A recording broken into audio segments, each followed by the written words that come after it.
eu tive uma visão. Eu vi longe,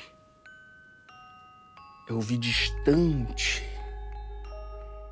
e finalmente compreendi qual é o número que realmente importa nas questões de matemática.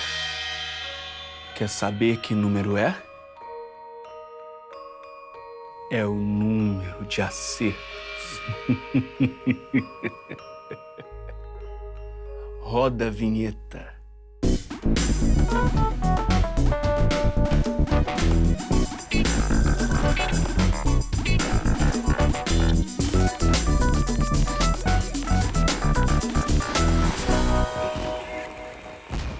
Hora do Enem no ar para falar dela, que é a protagonista de só 45 questões do exame, né? A matemática. Bom, e aquele recado? Quer rever qualquer episódio? É só acessar tvescola.org.br ou youtube.com/tvescola. Aproveita e se inscreve, hein?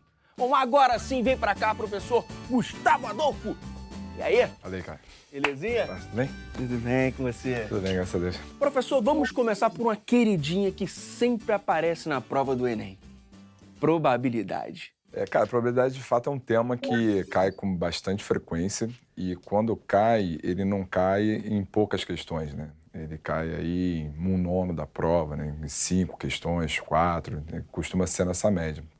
Isso tem a ver também porque é um assunto de fato muito importante, né? Uma vez que ele tem uma ligação direta com estatística, né? Então é um assunto, né? Ainda mais para uma prova do Enem, que é uma prova contextualizada e tudo mais, é um assunto bem quente mesmo. Perfeito. Bom, é um assunto que deixa a galera de cabelo em pé, né? Então, qual é a dica, professor, para mandar bem nesse conteúdo? Muitas vezes você não precisa calcular a probabilidade em si. Muitas vezes a probabilidade é dada, você tem que apenas dar a interpretação de ver qual é o evento mais provável, né? Que é o que vai acontecer na questão que a gente vai resolver mais tarde. Então, professor, antes da questão e tudo mais, bora fazer uma revisãozinha, tipo, no quadro? Forma importante.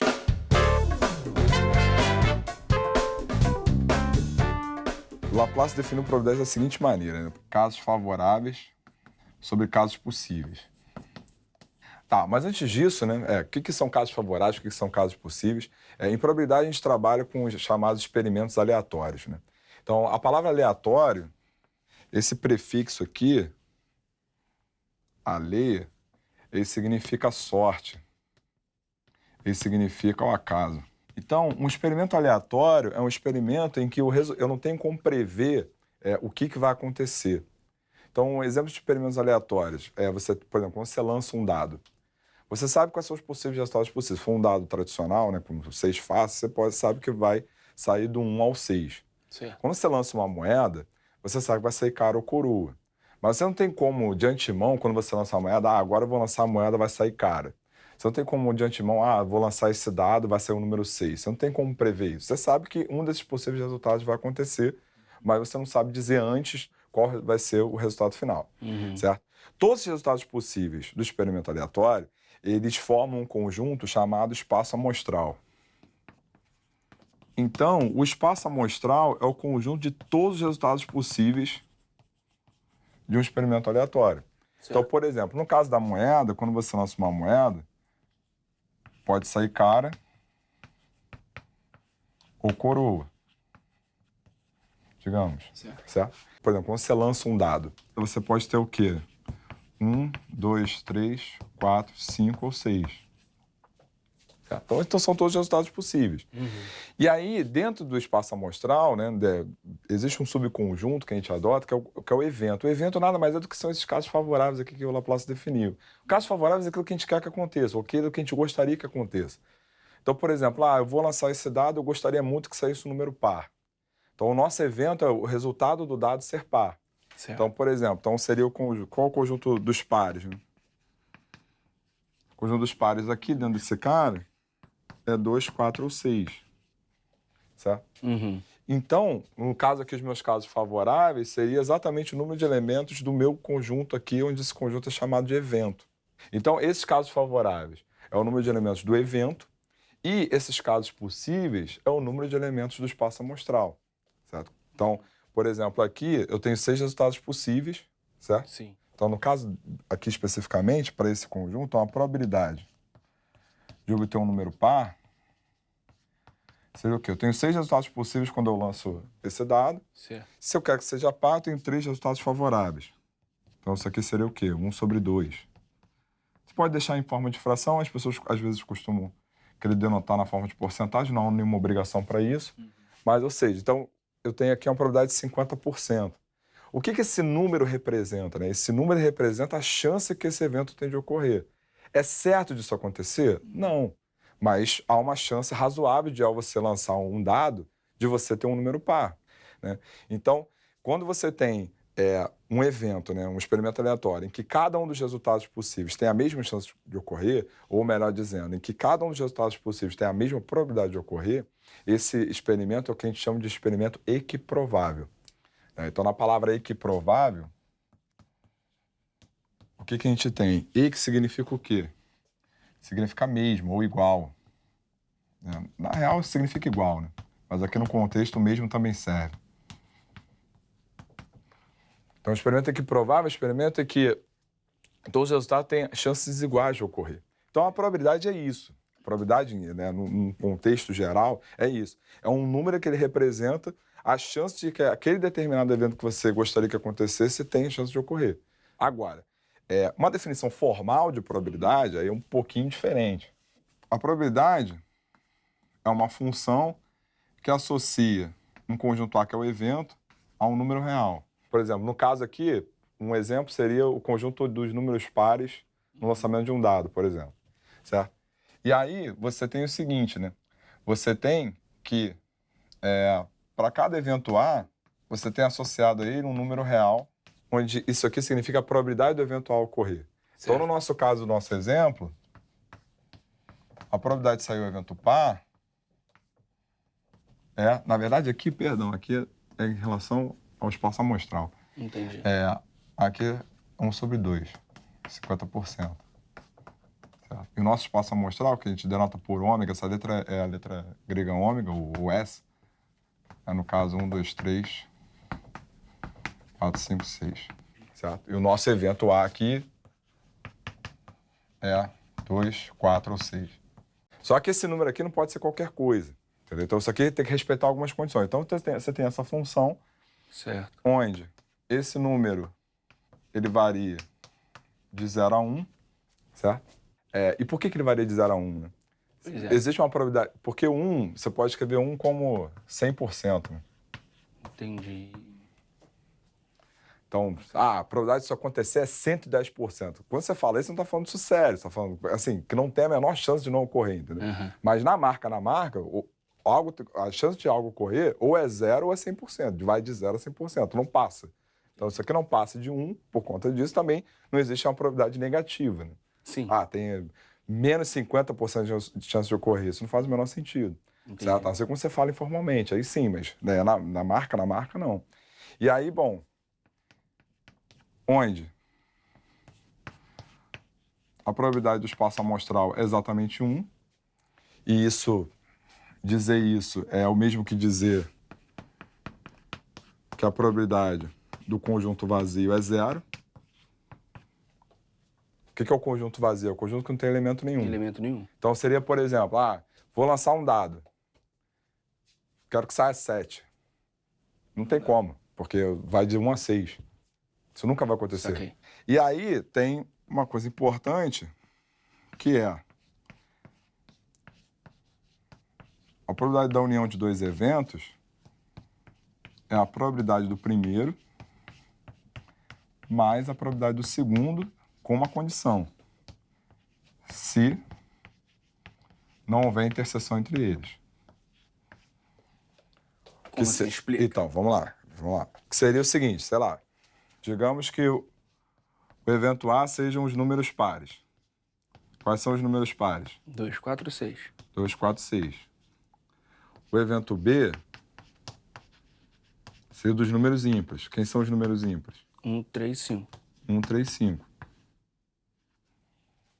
Então, a interseção entre esses caras é vazia, porque quando o número é par, ele não é ímpar e vice-versa. Entendi. Entendeu? Então, se eu quero a probabilidade de sair um número par ou um número ímpar, certo. Então, como a interseção entre eles é vazia, Então, como Então, não há você interseção soma. entre os dois, então você soma as probabilidades. Então, vai ser... Bom, essa probabilidade que a gente já sabe que é meio, Sim, e essa probabilidade aqui também vai ser meio. sim. Então, isso dá 1. Vai dar o todo? E faz todo sentido. Quando você lança um dado, ou sai um número par ou sai um número sai um ímpar. número Não tem outra possibilidade, entendeu? Então, fez sentido chegar no 1. Sim. Tá? Ah, mas e quando tiver interseção? Pois é, e aí, tipo, E aí? eu quero primo e ímpar. Você quer prêmio ímpar. Tá, prêmio ímpar é bom. Porque, vamos lá, então vou manter o ímpar aqui. Bora. Então vou colocar o primo aqui. Os números primos, de 1 a 6, vai ser o 2, o 3 e o 5. Então só tomar um cuidado, porque o 1 não é primo, né? Ele é ímpar, mas não é primo. Esse é um cuidado que tem que ter. Entendeu? Então, o que acontece? Tem uma interseção aqui, né? Sim. O 3 e o 5, eles são tanto primos quanto ímpares. Então, nesse caso, quando tem uma interseção entre eles, né? Você inclui um novo cara aqui, né? Que é tirar a probabilidade da interseção. Então, nesse caso aqui, vai ficar como? A probabilidade de sair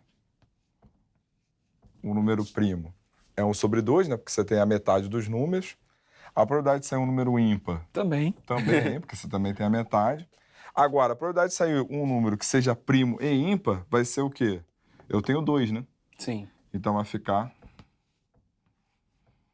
2/6. Ah, sim. São Certo? dois números que estão na interseção Isso, de 6 exato. elementos, que são Isso.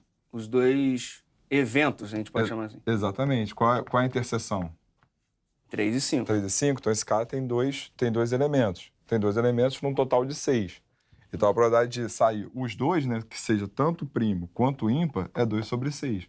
Então isso aqui fica 1 menos 1/3, que vai dar 2/3. Certo?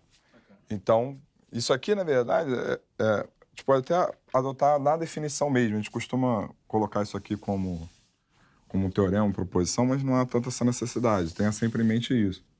Certo? Isso tem uma relação direta, né, que é aquela coisa do número de elementos de A união B. É número de elementos de A mais número de elementos de B menos o número de elementos da interseção. Sim. Por que isso? Porque os elementos da interseção, se você faz esses elementos mais esses, você está contando os elementos da interseção duas vezes, que seria o caso que a gente faria aqui se a gente simplesmente só somasse esses dois. Esses elementos estão presentes aqui, esses elementos estão presentes aqui, então estariam sendo contados duas vezes, por isso que a gente tira eles uma vez. Professor, partiu questão então direto? Bora. Aí, questão 176 do Enem de 2018, caderno azul, primeira aplicação. Então o enunciado fala o seguinte: o salto ornamental é um esporte em que cada competidor realiza 6 saltos. A nota em cada salto é calculada pela soma das notas dos juízes multiplicada pela nota de partida, que é o grau de dificuldade de cada salto. Então fica em primeiro lugar o atleta que obtiver a maior soma das 6 notas obtidas. O atleta 10 irá realizar o último salto da final. Ele observa no quadro 1, antes de executar o salto, o recorte do quadro parcial de notas com a sua classificação e a dos 3 primeiros lugares até aquele momento. Então está aí no quadro 1, o primeiro classificado está com 829 pontos, segundo colocado com 825,2, etc. E ele está com 687,5. Bom, ele precisa decidir com seu treinador qual salto deverá realizar. Então, os dados dos possíveis tipos de salto estão no quadro 2. Aí no quadro 2 você tem 5 tipos de salto, a nota que ele obtém, né, com cada um desses saltos e a soma estimativa da soma das notas dos juízes. E ali a probabilidade de obter a nota, certo? Então, por exemplo, o tipo de salto 1. Ele acertando o salto, ele ganha 2,2 pontos, certo? E isso você vai multiplicar pela soma das notas dos juízes, né? Porque esse 2,2 pontos, na verdade, ele é a dificuldade do grau do salto. Entendi. Então, os pontos, na verdade, é a soma ali dos juízes, que é 57. Já no tipo de salto 2, o grau de dificuldade estipulado é 2,4 e a soma das notas ali, a estimativa é de 58, assim sucessivamente. Caramba, professor, calma aí. É muito dada informação. É uma questão muito grande, professor. Sim, o enunciado é um pouco extenso. Mas o que você tem que focar o cara está em sexto, ele quer ganhar. Beleza. Então, se ele quer ganhar, ele tem que ultrapassar os 829 pontos que o primeiro colocado tem. Perfeito. Beleza. Então, o primeiro colocado tem 829 e ele tem 687,5. Certo? Isso daqui dá 141,5. Beleza. Então, o próximo salto que ele der, ele tem que conseguir pelo menos isso daqui. Na verdade, ele tem que passar isso aqui. Mais Entendeu? que isso. Tem que passar isso aqui, certo? Beleza. Aí, ele tá olhando lá pro quadro 2. Então, ele tá ali. Cara, se eu der o salto 1, a estimativa de nota da soma das notas que o juiz deve me dar é 57, certo? Certo. Só que a pontuação que ele vai ter vai ser o quê? Vai ser 2,2 vezes 57. Certo. Por quê? Porque pela regra da competição, você pega a pontuação que os juízes te dão e multiplica pela dificuldade. Perfeito? Isso daqui é a mesma coisa que o quê? Isso aqui é a mesma coisa que 114 vezes 11, então você quer ficar... Foi? Multipliquei... Saquei. Então, ele olhando pro quadro, ele olha o seguinte, se eu der aquele salto e acertar, a pontuação máxima que eu vou chegar vai ser 125,4. Então, esse salto 1 não me serve. Não me serve porque isso é menor que isso. Aí ele vai olhar para o salto 2. Quando ele olha para o salto 2, ele olha, os juízes devem dar 58 pontos. Beleza. Certo? Então, só que o grau de dificuldade é 2,4. Sim. Então, quando eu multiplico isso aqui vai dar 139,2. Esse salto também não serve. Também não dá. Por quê? Porque mesmo que ele acerte, ele não chega na pontuação que ele precisa. Verdade. Aí ele olha para o salto 3. Certo. No salto 3, a pontuação que os caras vão dar talvez seja 55. Uhum. Só que, como o grau de dificuldade é 2,6, então isso aqui vai ficar o quê? Então isso aqui vai ficar... Multiplica isso aqui por 5. 26 vezes 5 dá 130. 26 vezes 5. Eu boto a vírgula no final, tá? Isso que eu tô falando. Depois. Entendeu? Então fica 5 vezes 6, 30, vai 130. Aí vezes 11, daqui pro lado, então isso aqui vai dar 0. Aí como tem uma casa aqui, então isso aqui vai dar 143. Isso já atende. Pô, esse aqui já me serve. Então eu posso tentar esse salto. Porque se eu tentar esse salto e tiver sucesso, eu consigo ganhar. Sim. E a mesma coisa ele vai olhar pro salto 4, que vai ser 2,8 vezes 50. Essa conta aqui é mais fácil de fazer, você pega 2 emprestados e fica 100 vezes 14, vezes 1,4, isso aqui vai dar 140. Então esse salto não serve, porque ele não chega. E aí você olha para o salto 5, que vai ser o quê? Vai ser 3 vezes 53. Então o que acontece aqui? Isso aqui vai me dar 159. Então esse salto também serve. Sim. Então tem 2 saltos que ele tem chance de ganhar. E aí? Exato. Como que a gente desempata? Então, que é o salto 3 ou o salto 5. Então são esses 2 que ele tem chance de ganhar. Aí ele olha para a probabilidade dele acertar o salto. O que é mais provável? Pelaquela tabela, ele tem uma probabilidade de acertar esse salto de 91,88%.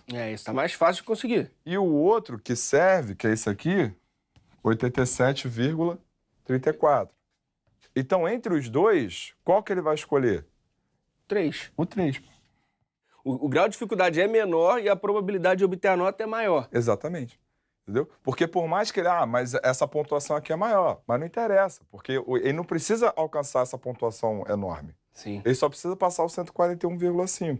Perfeito. Então, Perfeito? o gabarito dele tá ser T3. Né? Exatamente, que é o salto do do tipo 3, exatamente. Perfeito. Bom, essa questão a gente vê que deu um trabalho.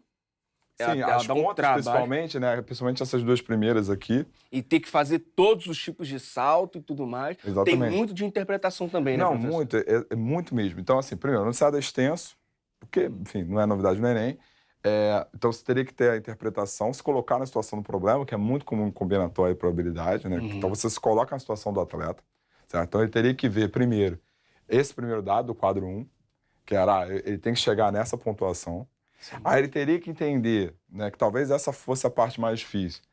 Como é feita essa pontuação, né, questão do multiplicar a nota da partida pela soma das notas do juiz. E aí a probabilidade ela entra no final. E ela aqui, repare, né, era uma questão muito mais conceitual. Ele não precisava saber tudo aquilo que eu falei antes. Ele não precisava necessariamente saber aquilo tudo. Ele precisava saber só o início mesmo, o que significa a probabilidade. Então isso às vezes acontece no Enem. tem que decorar as formas, sei que tem que saber. É bom saber. É bom muito saber. bom. Mas mais do que saber as fontes e etc., é saber o que aquilo significa. Então, o que a probabilidade significa? O que é esse conceito? Porque senão você faz um monte de contas, aí fica aquela coisa, mas a matemática não faz sentido. Não, muitas coisas fazem sentido. Quando você coloca um significado nas coisas, então as coisas passam a fazer sentido.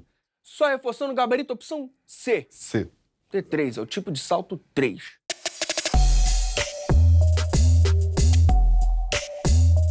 Bom, a galera confunde muito probabilidade com possibilidade. E aí, como é que a gente lida com isso? Possível tudo é, certo? Sim. Tudo é possível. Então, é possível ganhar na Mega Sena? É. É. Então, tem gente que ganha. Mas qual a probabilidade de você ganhar na Mega Sena? Muito baixa. É muito baixa. É muito baixa, porque você tem uma quantidade de jogos absurdamente grande. Você tem que escolher 6 dezenas entre 60. Isso dá milhões de possibilidades.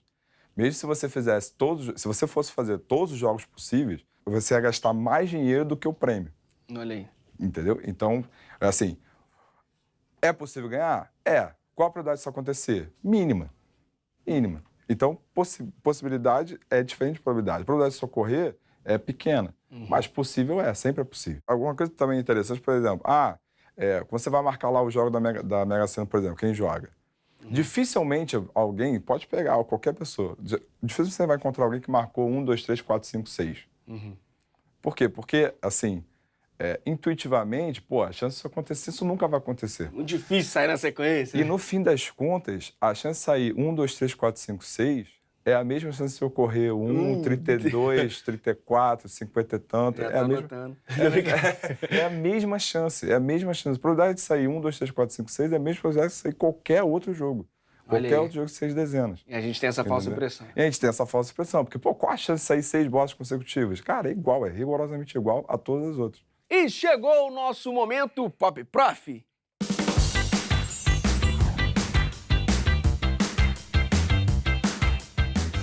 Quando subtraímos, encontramos a diferença, certo? Certo. Não é meio inconveniente ficar reparando nas diferenças? Algumas sim. Mas em geral não. Tem algumas diferenças que é bom a gente ver e tentar diminuir as diferenças, não? Já na multiplicação, encontramos o produto. Exato. Como ter certeza que o produto é legítimo, não pirata? Se você fez a multiplicação de maneira correta, tem tudo para ser correto no final, não? Então, produto da multiplicação chinesa é garantido que é legítimo. Certamente. Bom, você prefere somar ou só montanha mesmo? Como é que é? Você prefere somar Ok. ou só montanha mesmo? Somar. Nesse contexto, entre mar e montanha, mar é melhor. Água que salva que acalma. Bom, e já que estamos falando das 4 operações, a gente não pode esquecer dela, a divisão. Ao dividir uma bola, o VAR deve ser consultado? A gente tem a falsa ilusão de que ele vai tornar o futebol mais justo, mas eu não acho, não. E sem contar que ele trava muito o jogo. Mas e o que isso tem a ver com a matemática? Tô falando da divisão da bola. Aí depende de como você vai dividir também, né? Vai dividir no meio, você vai dividir 1/4. Esse foi Gustavo Adolfo aqui no nosso Momento Pop Prof. Agora aquela dica para quem quer arrasar em probabilidade, professor. Cara, em probabilidade, uma revisão análise combinatória é importante. Não é tão necessário, mas para algumas questões é importante saber, né, pelo menos ter uma noção mínima.